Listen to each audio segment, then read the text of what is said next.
right, your little rat. Do you want me to, I'm recording. I'll. I thought you were from Thomas. Good I think- She afternoon. taught at Castleton. Oh, okay. Welcome everyone to Senate Education. This is Friday, January 19th. We have a couple things on the agenda. We're going to start with a review, some feedback, some ideas around S204, Senator Kulik's work on reading assessment and intervention. And then we'll shift to, we have some folks from the University of Vermont coming in to talk about the higher education incentivization in Vermont. So we are so happy to have the team that's over here with us from the Agency of Education. Great to see you, Mr. Careless, and is it pronounced Porcella? Sure, Okay, all right. And the floor is yours. great. Well, thank you so much. Thanks for having us in the team. I'm Jessica Carolus, for the record, from the Agency of Education. I'm the director of the Student Pathways Division, and I'm joined by my colleague. I'm Meg Porcella, or Porcella. I am the Director of Student Support Services Division, Agency of Education. And we also do have two additional colleagues, or three, one online, and we're very excited to introduce Heather. So Heather, could you put yourself on the record? For sure. I am Dr. Heather Willis Doxey. I am the new State Director for Special Education, and I'm happy to join you all. Wonderful, and welcome. We're so glad. I don't know if you saw Senator Gulick actually was applauding. We're so excited that you're here. So, Thank you. I appreciate that. yeah. And then we also have, Hi, I'm Emily Loita. I'm the English Language Arts and Literacy Specialist at the Agency of Education. Hi, good afternoon. I'm Emily Lesh, the Act 28 Project Manager at the Agency of Education. and both Emily's, Emily Squared, EL Squared, are in the Student Pathways Division. So we're very excited about this stuff. We're really appreciative of this. And we may have overstretched a tiny bit because we were trying to be efficient. And I will say it's not as organized as it probably could be. So we're happy to come back or clarify or dig in. But we saw that there was, about, 5 big buckets that folks are attempting to achieve, that you're attempting to achieve with this bill, and very much so a continuation of both existing regulation, what we began with Act 173, what we have been able to move forward with Act 28, and particularly this focus on thinking about how we continue to support students who need those additional supports. We did, and perhaps this is not by design, but we would like to think it was. We did feel like we saw a lot of our existing policy levers in here, and we outlined them here. I think we brought some handouts, but we don't need to paper you too much, but if you're interested, they're larger excerpts. But as you may recall, there are 4 major policy levers that we identified to implement Act 173. One was around needs-based professional learning. I think that was called out very clearly in the DMG report. And I think we've been hearing it even in folks who've been giving testimony on this bill, that there is a need for professional learning, needs-based professional learning. Where are we? Oh, I'm sorry.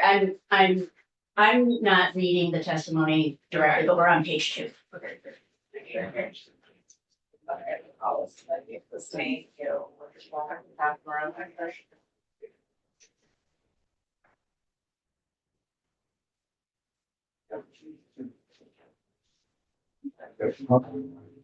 Let's see. Good to see you. That's great. Oh, so yeah, and this is, Yes. okay, thanks. So we're on page 2. Of the Testimony. Great. And I'm not gonna read it. I don't think we have time. I want to make sure that we can get to questions, but I do think framing it that we have really organized our work around the provision of needs-based professional learning. We know that even the quote at the top and what was excerpted in Act 28 is that there was a need to have educators who had expertise in working with students who may need additional support, but also expertise in delivering reading instruction. Coordinated curriculum and content is incredibly important, and there's been a lot of discussion around evidence-based practices and instructional practices.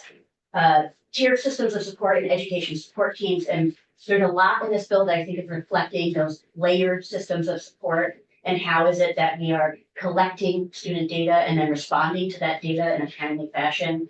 And then finally, local comprehensive assessment systems, which are certainly implicated in the discussion around screeners, universal screeners, and dyslexia screeners, and really foundational to collecting that student data to inform instruction, investments, interventions. We do have, so if you look at page 3, I think we tried to organize this into just some general observations, and then we try to have a second piece around specific components of, the 5 pieces that the bill is proposing to do.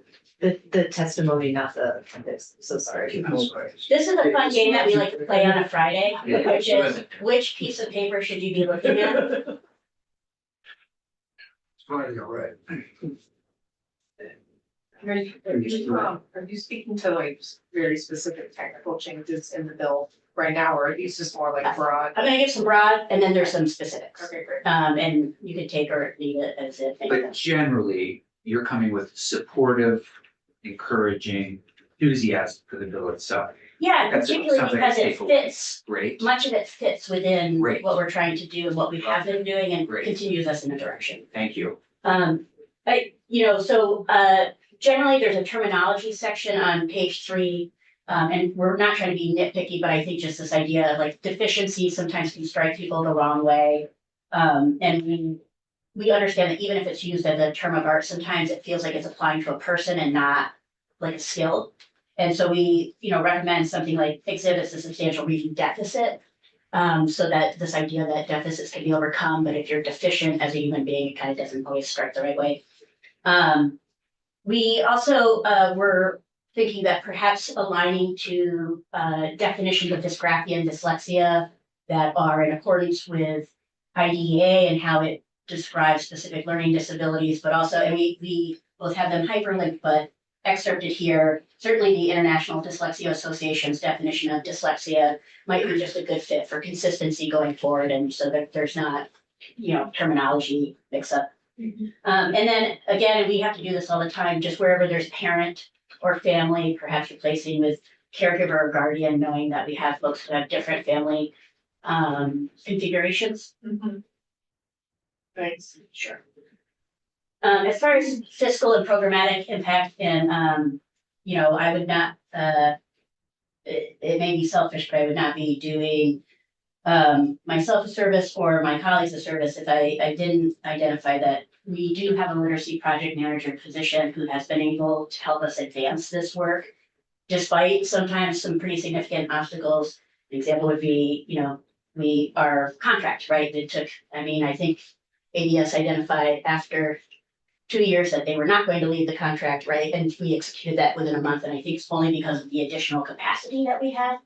And so I'm not sure that some of the things that are outlined here would be possible if we don't think about how is it that we support them. So we have, periodic workshops, providing evidence-based reading instructional programming, I think even universal screeners at no cost. And I know that there are sometimes universal screeners that you can see online that are directed at families, caregivers, parents around screening for dyslexia, but there are no sort of evidence-based recommended universal screeners or dyslexia screeners that don't have a cost associated.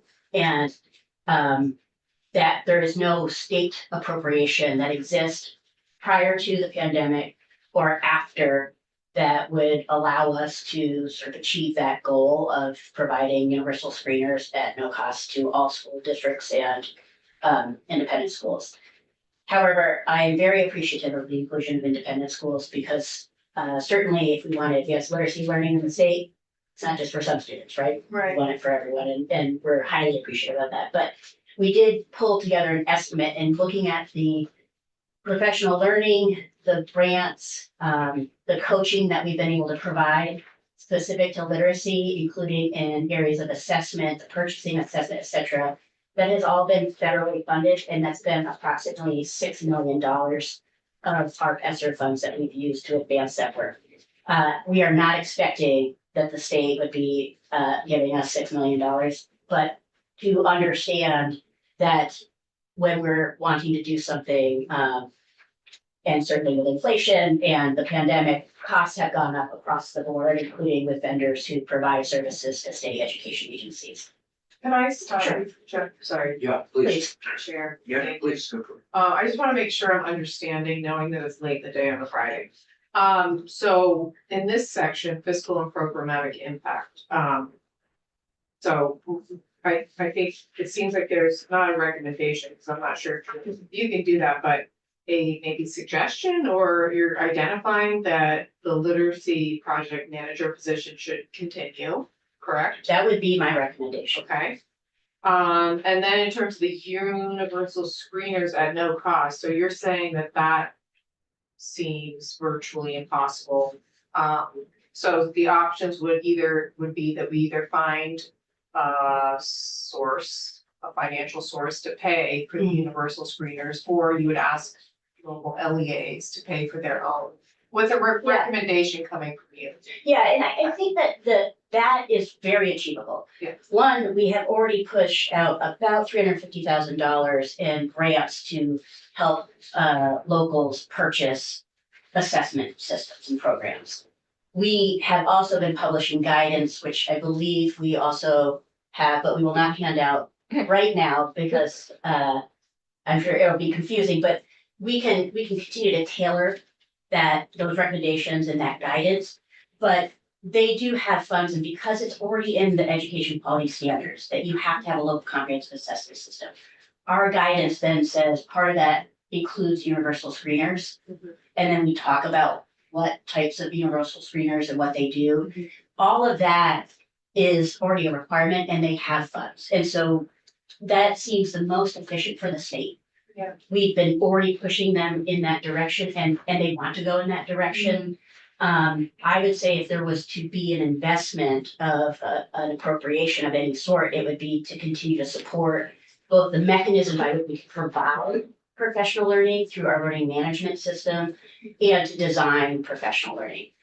And the learning management systems, is the modules. Yeah, it's The platform The platform. upon which the modules Okay. have been available for other learning modules. Okay. and we have, we're on track to there, for instance, the Vermont Early Learning standards modules, right? Modules will be. Will posted on be there, yeah. posted in there, so already we're wanting to get the most bang for our buck with that. So the other piece, is with the annual report, and this, I genuinely is not whinging, but in looking at what you want in that report, we are actually already on our way because our investments in those local assessments have been with an idea to modernize our Vermont Comprehensive Assessment Program, including having folks were directed to purchase assessments that reported in common measures. They're called lexiles and quantiles, and that's English and math. Both of those are measures at our state summit of assessment so that people could be speaking the same language between local assessment, if you want to track student progress, and state assessment, which really is measuring system progress, right? So, but that takes a lot of work. Our data collection system is designed for federal reporting. I think you know this, we sort of talked about this with Holocaust education. We do have, I think, a easier road ahead with what you're asking for, but we would need to build it in our grants management system. And we also want to make sure that there's some flexibility to leverage existing processes and procedures, including our continuous improvement plans.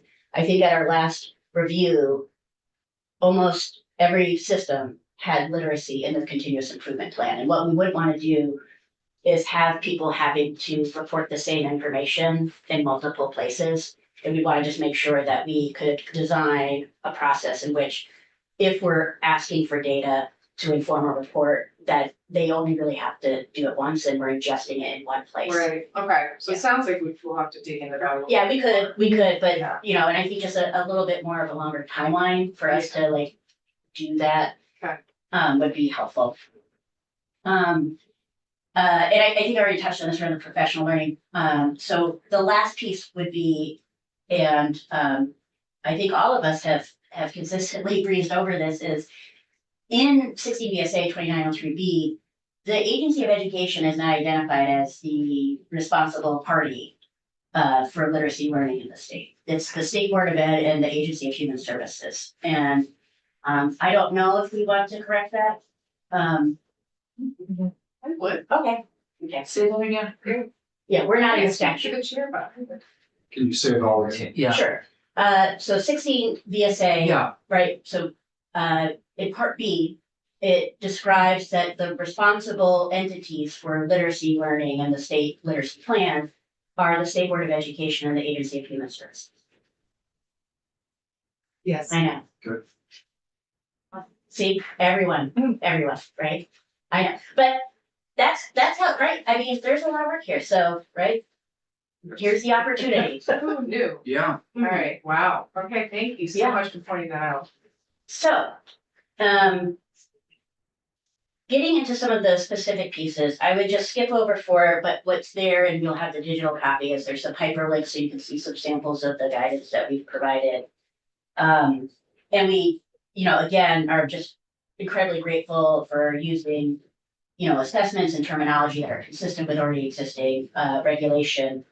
I think, and this is where I would say that I'd love to invite Heather in. There were some concerns around some of the specificity of the language, and also, again, going back to that idea of purchasing screeners, whether we might want to consider focusing language on the data that comes out of those universal screeners and how we would use the data versus specifying particular screeners, and how they might be used. Because again, people already have them.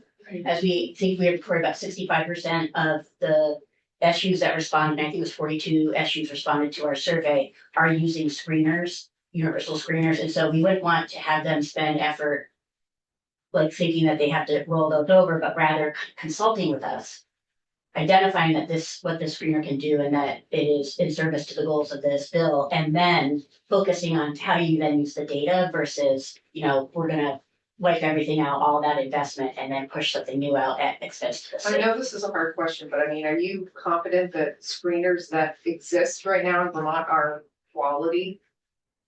There are many that are, yeah. Many that are, Yeah. maybe some that aren't. There might be some that are, people are starting to roll that over, and that's what you want to focus on, Yeah. is not having everybody replace everything, but rather targeted intervention. Okay, and I don't know how we would do that, but we can talk about that. Well, it's a great question, and so the screeners exist where right now? I mean, they're all over, right? Some are in districts, some are at private centers, some. I didn't want to cut. No, please, go ahead. So, and I imagine that, Emily is about to pull this out, but I think what we have is. We were to talk about the names of the screeners, so there's one that's the stars is one that's popular. That would be something that's used at the school level, because it goes for a certain grade band. Another one might be the measures of academic progress, we call it MAPS testing, that's another one that's very popular. And so I think maybe reverse engineer.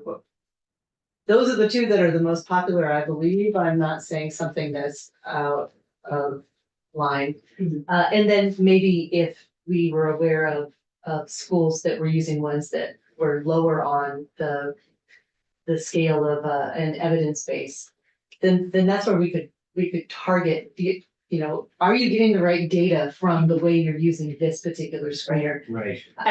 I think also, right, that there's no one screener that does And there's everything, not, like when you look exactly. at that list. Okay. And so what we have, like, you'll see in the testimony on page 5 at the top, very top, there's a hyperlink that you'll be able to access. There are reviews where it will tell you, like, this screener has phonological, awareness, they're processing, etc. So what we have are a couple of things. One, reviews of screeners that we know are being used at districts with accommodations, recommendations, limitations about what they can and can't do and the evidence base behind them. We also have a single point rubric by which systems can evaluate the effectiveness of their LCAS, their local comprehensive assessment system, and the assessments within it as it aligns to our guidance. And so those are things that we can continue to improve. And certainly what we want to do is look at what you're trying to do here in the bill and update our tools, right, that we could work through with you to just say, like, this is what it's doing. Because I think that's what you wanna do. We don't wanna have people think that someone else is doing all the thinking for them. That's what gets us into trouble. We don't want a teacher to lose all agency, because what happens is then they start to treat it like it's widgets, where it's like, check, check, check. You want them to engage with the process. You want them to self-assess, to use those tools, and then to make changes. Yeah. So screener, are we talking an actual person or are we talking Oh, no, it's a tool, it's an It's an assessment. electronic- Yeah.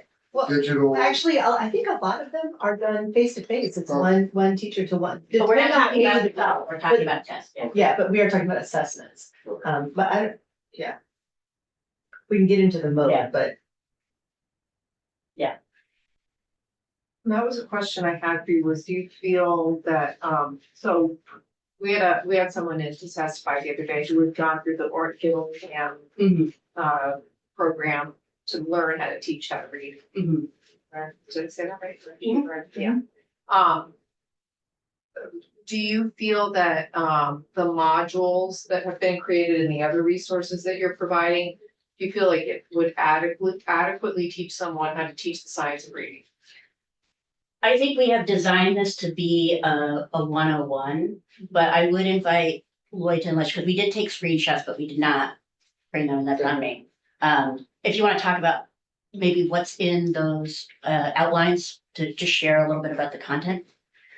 Yeah, so it is, I mean, the first module is basically that, what is the science of reading? How does the brain learn in general, and then also just, acquire those reading skills. And so we've got that first module that's for all teachers, and then after that, they go from they're banded. So we've got like the early literacy, which is K3, and then we've got that 4 through 12 for adolescents who have different needs, right, than the early learners. And they're also designed so that all different content teachers can access the material and understand, like the high school science teacher can see, what is my role in teaching kids how to read and teaching kids through reading and writing and supporting them when they struggle. So we've been doing extensive reviews of the materials before it's published, making revisions and edits. We introduced the vendor who is creating the modules to a national expert, Dr. Cartwright, and she's also reviewing the modules before they're published. And so we're making sure that the material in there is aligned with the most up-to-date evidence-based practices that exist. And we can send this to you, but Yes. this is like, it gets into like, okay, phonics instruction. What do you do when you're doing it? So we have a detailed outline that we made PDFs that we can send to you to give you a sense. I don't think we would extend to the point of saying, okay, you go through our entire module series and now you're a certified, specialist. But certainly it gets into instructional practices, assessment practices based on the neuroscience underpinning language acquisition, literacy, reading. and our goal was just that it be really for any teacher, not just one who's.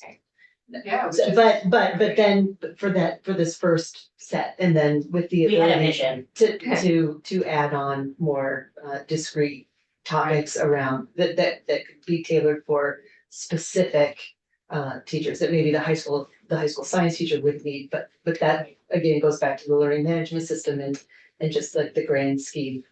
Yeah. That we had. So the reading endorsement, you don't propose any changes to that? Reading teacher endorsement? Or, we're not getting into that without you. Yeah. No. And I wouldn't want to get into that without having our colleagues from the licensing division and the ROPA review, and I think I put that in there around the EPPs. Certainly, it's worthy of discussion, but how post-secondary is structured is definitely different from K-12, and so it would be important that Ellen and Andrew were here to weigh in, because otherwise they're victims of our bright ideas. So, we did provide some,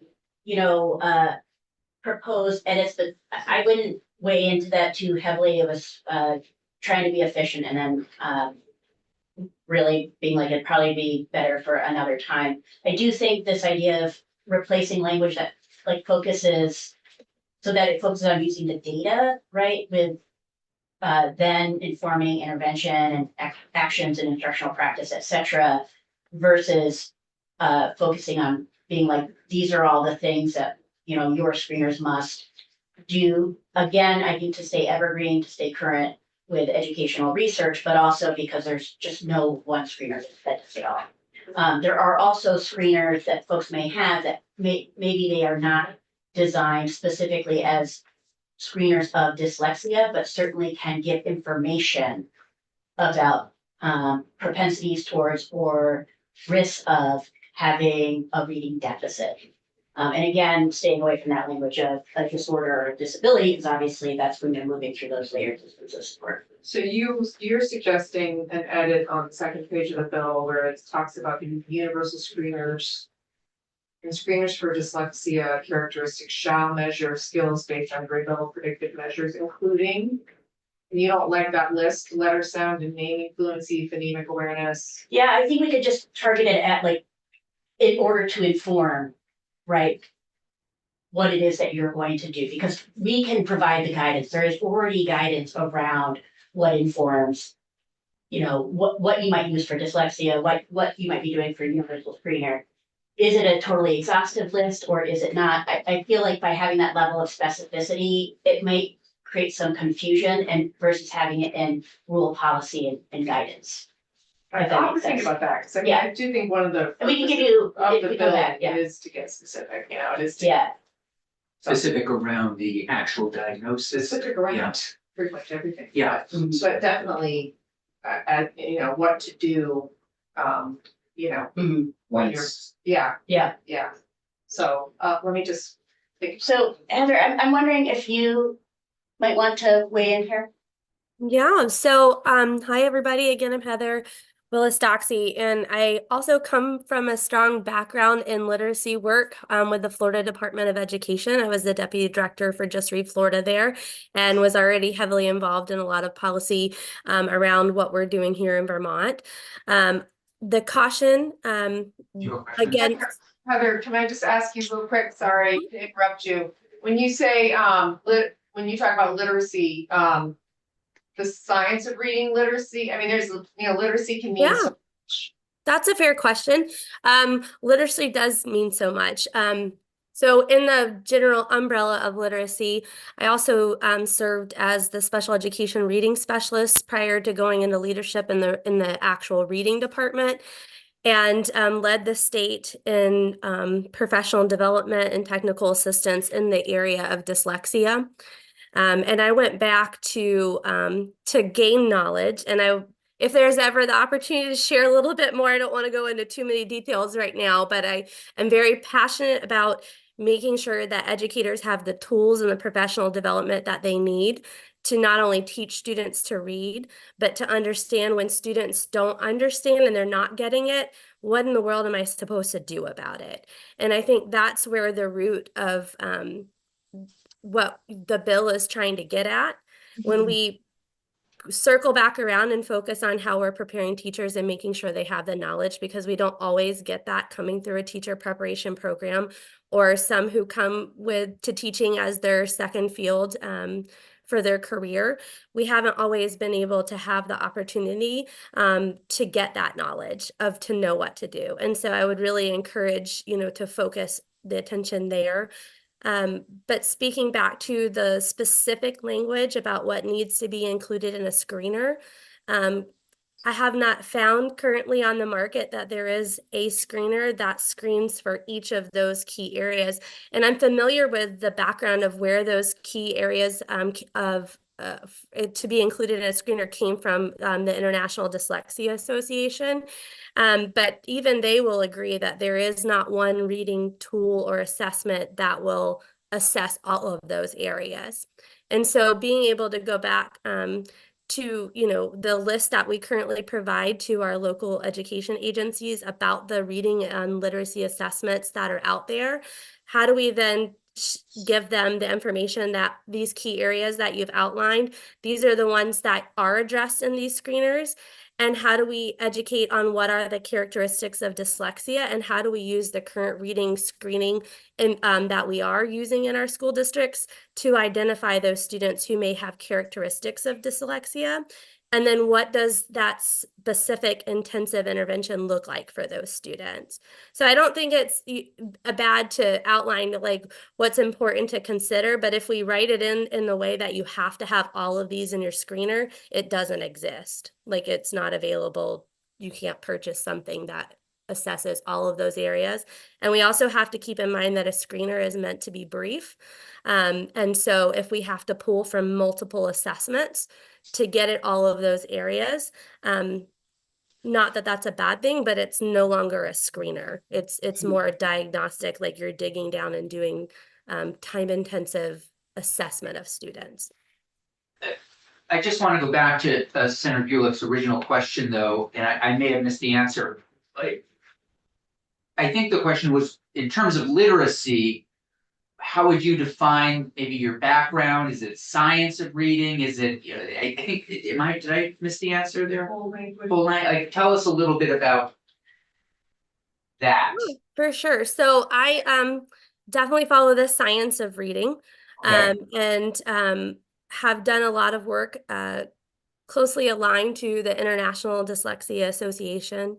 Right. A lot with structured literacy. You'll hear that term over and over. I know it's been pulled out in different testimony that you've heard already around this specific bill. And so That's helpful. does that, yeah, okay. I could go on and on. How deep do you want me to go? What we say is that that's the approach that the agency has taken. I mean, our PD modules are, I mean, we use the neuroscience because really what you're talking about is the underlying neural substrates. What are the operational pieces? So we're not talking whole language. We're not having whole language. Okay, that's, But we do know too that science of reading does not equal structured literacy, right? I mean, the science of reading is how is it that we approach developing literacy proficiency in learners, and then you have approaches by which you can do that, right? Senator Bulick. Would you be willing to send us or send me, language that? would- Absolutely, yeah. Okay. Because I think we want to be really specific, like. Could you just finish that question? Oh, So the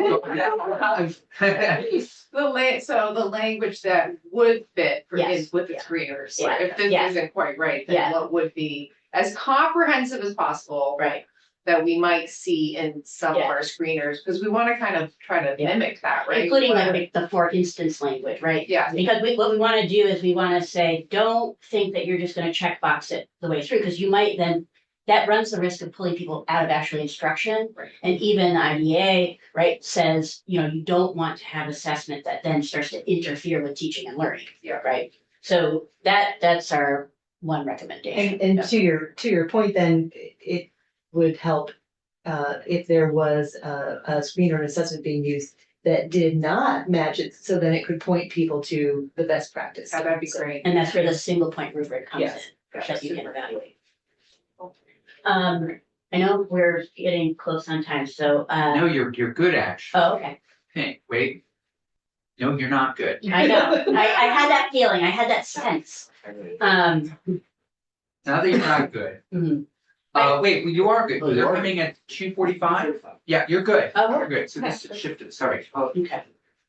We do not have a time deficit. okay. But- Okay, so I think in the next section, there's gonna be sort of similar observations and considerations, and there is a quote from Oster at the US Department of Education, that's the Office of Special Education Rehabilitation, around, you know, and this is, Meg, this is your shop, so page 7, really getting into, we have been leaning into and really building out guidance around multi-tiered systems of support.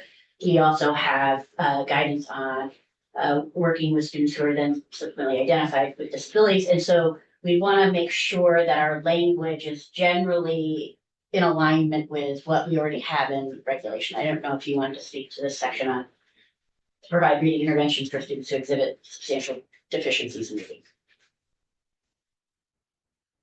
Other than reading this, no, I mean, Page 4, line 3 well, we're on Page page 7.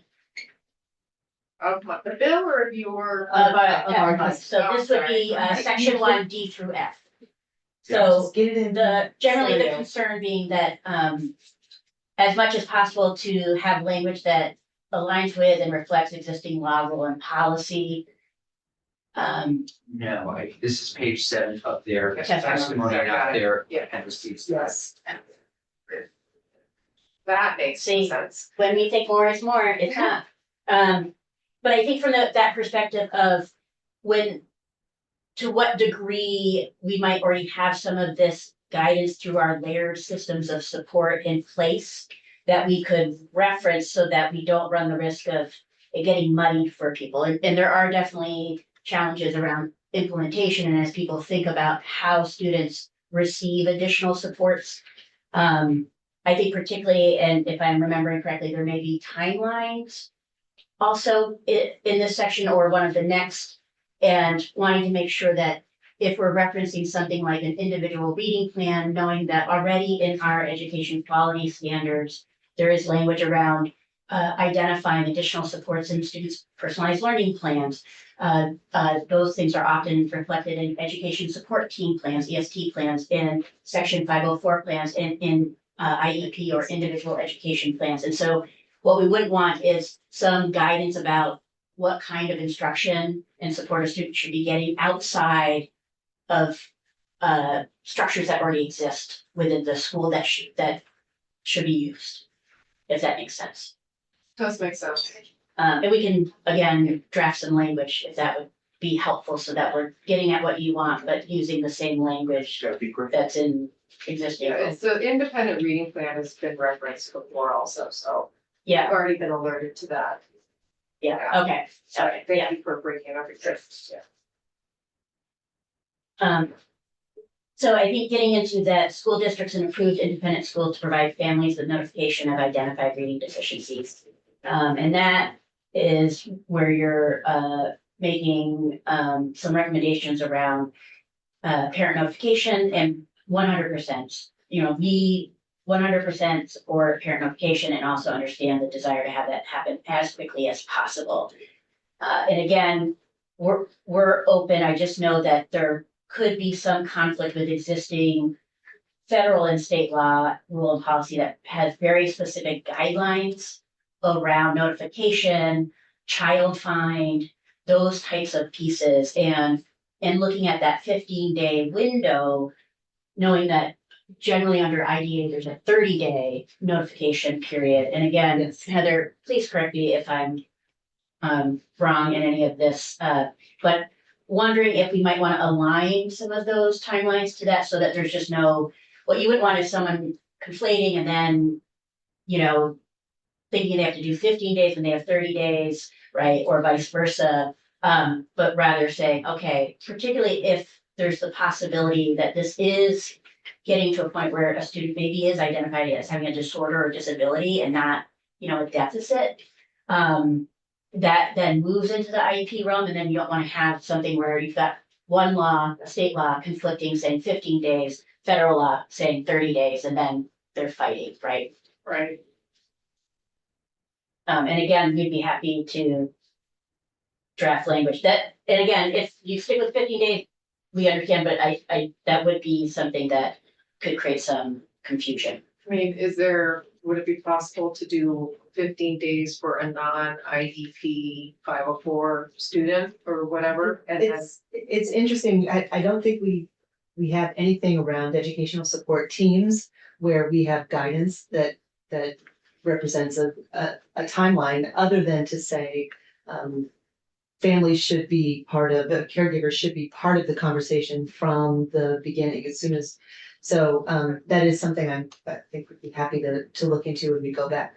I just don't believe that that's in our current laws or statutes anywhere. And even thinking through maybe something like a no later than, right, to inspire earlier, but say there's absolutely a cut point.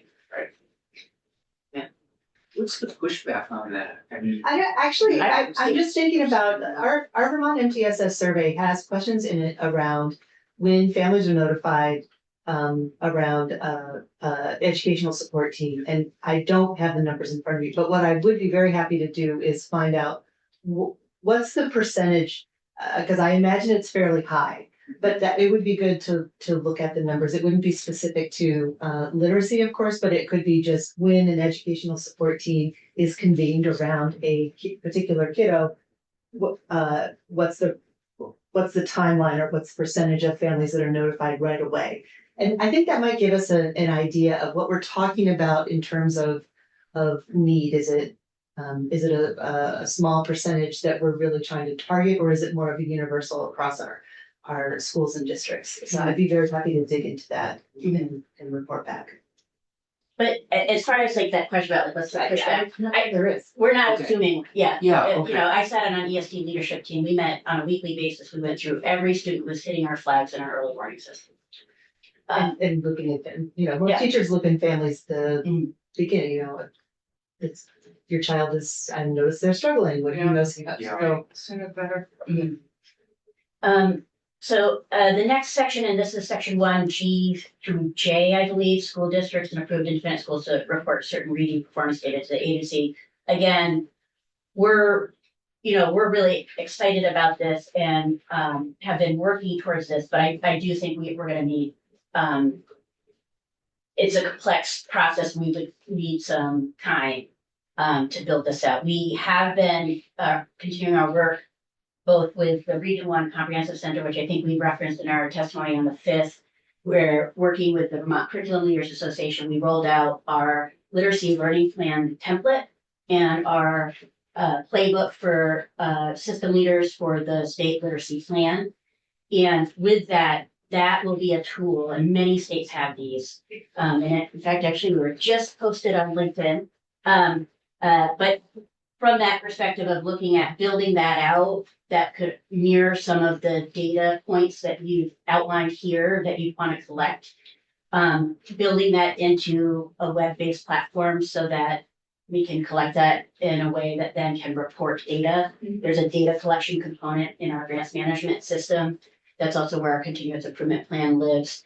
We also have just been scoping out a plan. It would be a 2 or 3 year study with the Regional Educational Laboratories, NEI, Northeast Islands research team to look across all of the assessments that the agency ingests to help us get a sense of what direction can we go in with the goal of possibly being able to pull up some of those local assessment data and maybe incorporate into our state accountability plan. But that's something that's gonna take like a 3 to 5 year road to build out that component, also because we have to follow federal timelines. But that's something that we're wanting to do. So I think if the goal was to have a report next December, I would want to be frank that I'm not sure it would be a good one. And so I don't know if there's any flexibility there in thinking about getting us to a point where maybe we could come in next year to talk about how we're progressing and building out the collection mechanism. How do you feel about this, Julie? I think anything's on the table. Okay. So, Okay. yeah. And kind of following up on that, I don't need to answer, I guess it's more of a question. If having more staff would help facilitate. some of What's this work. Sure. You look at us. Yeah, I'm looking at everyone. Thank you. You know, and then I think, when we get to just looking on page 9, look at that, we're at the end. Skipping over a few things because they're there, and again, we can continue to work through this. There's a few suggested edits that are just sort of tweaks.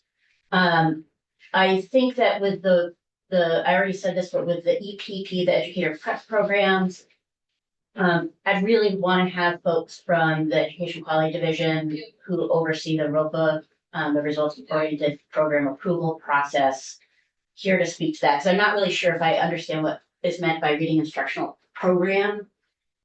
Because they structure themselves differently. They don't generally have like a program like at schools, you might have a textbook or something like that. Where are you? I'm on Last page page. 9, last page, and Where- the suggested edits. I'm in the Okay. second to last bullet. Okay, that's section 1. Well, you're in the bill though, sorry. This is section It's 1J4. We tried to put Here it little, is here. No, I know, I'm just trying to find it. Where's G? Page 7. on the bill. Yeah. Here's some I of should that. probably get a new copy of this bill. So it's J. Oh, got it, yeah. And just not shifting too far away, when is the EPP review back? We had asked, I know, for an assessment of educational programs in our colleges. Do you know when that's coming back? We published it, You did? Yeah. Okay, thank you. But So we just, go ahead. yeah, so it made a set, we published it, and I think we did have a chance to speak with you. There were some recommendations, but we can send you, I actually think the link is in the summary Okay. document that we provided you on the fifth.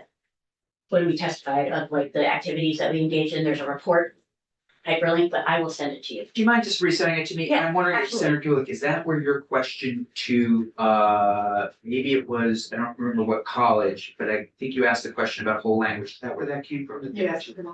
Thank you very much. Okay, yeah. And Yes, I'd like to see that. again. yeah, sure. Thank you. And we would just say, I think what we spoke to on the fifth is, our next steps, if we are able to go forward, is to, because we really focused on in-service, right? So we got that report, we started the work, and it literally was, what is gonna have the greatest impact in the middle of the pandemic when we're thinking about advancing literacy learning and to focus on in-service supports for teachers. So we sort of stood that down. That's why we focused on the PD modules, the playbook, the data literacy, the assessments. And now what we'd like to do is return to some of those recommendations, which are going to require some partnership with folks that certainly we don't have regulatory authority over, right? So it's gonna take some partnership, if you will. Okay. And then I think the last thing among these generally would be in that 16 VSA section 2903 part A is you're proposing to put in reading specialist. So which a school reading specialist shall provide. Knowing that there are various permutations of terms, titles, etc., I think it might be sufficient to say which a school shall provide. Because some people might call themselves the Wilson reading teacher or the literacy specialist, Interventionist. or the interventionist or whatever. So I think, you could even say which a school shall provide from a qualified professional, right? Just so that folks don't start running out to rename everybody a reading specialist or All right, so school shall provide. What was your? difficulty, which a school shall provide by a qualified professional. Boy, qualified though, I'll have to think about that one. Qualified reading professional. Qualified, So, and Heather, if you've got something, I'm trying to think about this from the perspective of like, what if you had a school psychologist within the district who also had expertise in this area? Their title is school psychologist. They might be someone who could provide services, but they're not a reading professional. They're a school psychologist. okay, so, but who would have oversight over that, I guess is my question, is that right? The The decision making district. process of The who's district, qualified? the superintendent, the principal, yeah, That's a great question. Well, and also our licensing team and our, okay. our standard for those type of things, right? But, cause I thought I just heard you say like they don't need to be a licensed reading specialist. Oh, no, what I was saying is that people have different titles, right? So Right. you would have they have to be a licensed educator to be, right? And they have to be endorsed in those particular areas. Yeah. But here's like a correspondent, like with flexible pathways, right? We have people who are dual enrollment coordinators, early college coordinators, flexible pathway coordinators, PLP coordinators, work-based learning coordinators. They all oversee flexible pathways, but they call themselves something different, right? And I think from the perspective of saying, if we can identify from a qualified professional, which means that you are licensed and you are Okay. endorsed in the area. So of- I'm of a the French content. teacher who also has an Orton Gillingham certification. And I have a French endorsement, a reading specialist endorsement, and I also have a science endorsement. But somewhere in there's a reading specialist endorsement, right? I don't know if that's the right term. I'm sorry if I don't know the right terms, but I guess I'm just trying to understand better what. Mhm. Help me. Yeah, I'm trying to think this through, because it's like, you have folks who may have training, but they are hired for a role, right? Okay. Like the literacy interventionist, So they don't, so you're saying they shouldn't have to have a specific endorsement in reading? I'm saying that they could have that endorsement, but they could have a different title such as the literacy. Right. so That's maybe, what I- maybe the yeah. goal, So I was right, so, trying to ask. That's why I'm saying, because I So think. take the title away. Right. and not put the goal endorsement. that you're looking. Exactly, so I think Yes. when you're putting reading specialist in there, it sounds like a title, but what you're talking about is a qualified professional. Right. Yeah. Yeah. Got it. Yeah. Thank you. The school psychologist I also understand. has this, right? Qualified is the key word. That's, yeah, and that's why, because what you don't want is someone to either say, well, we don't have a reading specialist, and you're like, but you have a literacy interventionist, and this is, and they're like, oh, but I thought the title was, right, so I think it's just by having it be a school shall provide by a qualified professional, Gotcha. right, who is guided by all of the rules that govern licensing and endorsements and all of those things. Great. Yeah. All right. I know, I have a really hard final question for you. Which is there are a lot of edits and suggestions in here, which I greatly appreciate. Can you sum up briefly what's in the end, if we were to take all these suggestions, and we have other ones too that we Yeah. need to get, I need to get pulled back out, but what's left in this bill? What do we end up with in the end? yeah, well, again, you would cut most of this out because the only sort of suggested edits or proposed language are in like that one section. I think you have a lot here that is, we would probably want to go back and maybe mark this up so it's clear to align to the language, because a lot of those recommendations are like, well, let's just align to. So we would be adding stuff in, but you've got a lot here where it's a focus on and strengthening that critical to improving literacy outcomes is that you have to be engaging in that universal screening. You have to be leveraging your multi-tiered system of support. You have to be responding quickly, right? And you have to be intervening in a way that is meaningful, right, and guided by data. And that is strengthening that in the statute, and that hasn't been there, right? We just want to make sure that we don't spend all of our time trying to translate for folks, right, or like avoid those conflicts. And that's what's really exciting about this. Awesome. I was hoping you would say that, but I just wanted to make Yeah. sure that Yeah. we're on the same Yeah, yeah. page. Okay, great. Yeah. Wow. And put us in there. Yes. That's right, yeah. Yeah. All right, super.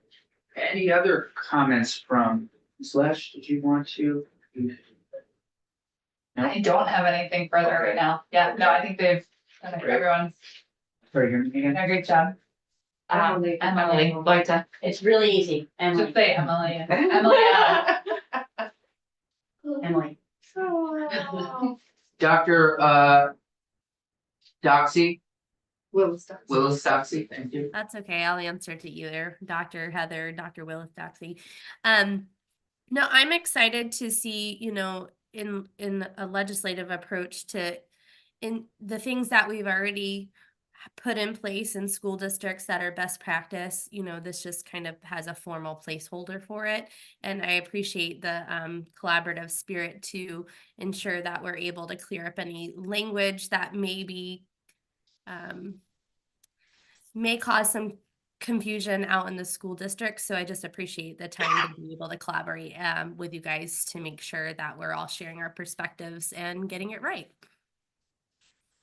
I appreciate the enthusiasm and the collaboration as well.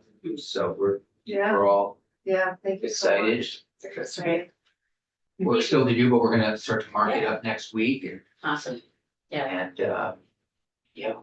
And we appreciate that walking through a thorny, complicated topic on a Friday afternoon after, it is A the very education robust week. committee. We are. That's a nice word. Well, I like it. well, thank you so much. Thank you very much. Thank you. Thanks for all you do. Thanks. Good to see all of Thank you. you all. Yeah, Thank you. And don't Great to have- meet don't you. have to Congratulations, reach out. Heather. Yeah, thanks, Heather.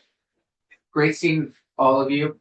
We do, we have not received, not that you had homework, that spreadsheet, you said you had some schools, but we have put together, been trying to put it together, so it's still on offer.